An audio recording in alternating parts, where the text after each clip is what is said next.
And ఎగువాహోబిలంకి అయితే వచ్చేసాము. So ఇక్కడ నుంచి బై వాక్ అయితే వెళ్ళాల్సి ఉంటుంది. వెళ్ళలేని వాళ్ళకి బస్సెస్ అయితే అవైలబుల్గా ఉంటాయి దేవస్థానం వాళ్ళవి. బస్కి ఛార్జ్ అయితే ఏముండదండి, దేవస్థానం వాళ్ళు ఫ్రీగానే రన్ చేస్తున్నారు ఈ బస్సు. ఇక్కడ నుంచి ఒక 500 మీటర్స్ అయితే వాక్ చేయాల్సి ఉంటుంది. చేయలేని వాళ్ళు బస్సులో వెళ్ళిపోవచ్చు, అంతే సింపుల్. ఫైనల్లీ మనమైతే రీచ్ అయిపోయాం ఒక 15 మినిట్స్ వాక్ తర్వాత. మనకు కింద కనిపించిన బస్సు మళ్ళీ భక్తులను అయితే ఎక్కించుకొని కిందకైతే వెళ్తుంది. సో ఇక్కడ ఒక చిన్న వాటర్ ఫాల్స్ అయితే మనకు కనిపిస్తుంది. చాలా బ్యూటిఫుల్గా అయితే ఉంది. చాలా ఎత్తు నుంచి అయితే కిందికి పడుతున్నాయి. ఇక్కడ కనిపిస్తుంది కదా, దీని అయితే డోలీ అంటారు. మనిషిని దీని మీద ఎక్కించుకొని వాళ్ళైతే మోసుకుంటూ వెళ్తారు పల్లకిలాగా. సో పర్ హెడ్ అయితే 600 ఛార్జ్ చేస్తున్నారు వాళ్ళు. మన ఎదురుగా కనిపిస్తున్నాయి కదా స్టెప్స్. సో ఆ స్టెప్స్ ఎక్కేస్తే మనం అయితే టెంపుల్ దగ్గరికి అయితే రీచ్ అయిపోతాం.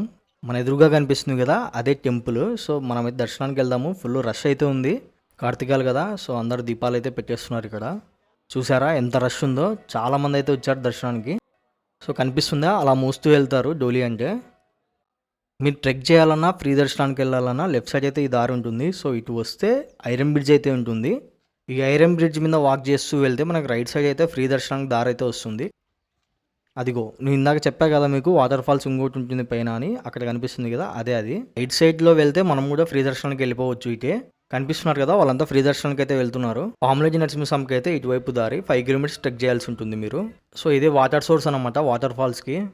ఇది పై నుంచి వ్యూ, ఇక్కడ బ్రిడ్జ్ మీద నుంచి వ్యూ అనమాట. ఇలా కనిపిస్తుంది మొత్తం.